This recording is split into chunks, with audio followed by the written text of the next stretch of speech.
Hello guys, magandang araw sa inyo. So ngayon araw guys, ang tuturo ko sa inyo ay ang kanta ng Bini na Pantropiko. So madali lang yung chords niya. Tapos may kapo siya. So nilagay ko siya sa 4th fret. 1, 2, 3, 4, 4th fret. So sa mga chords niya ay A minor, F, C, D.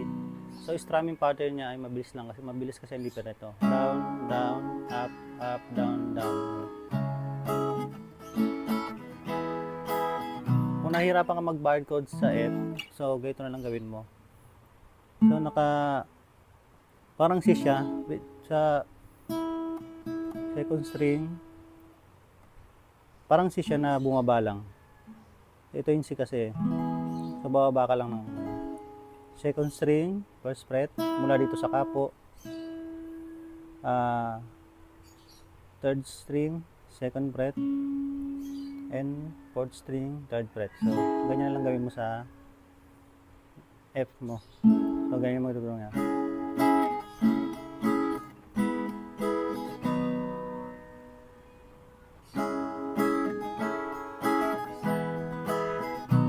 So, pwede yun. So, kung gusto pong nahirapan ka mag-bar chords, so, umpisa na natin.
So, ganun lang yung chords niya guys.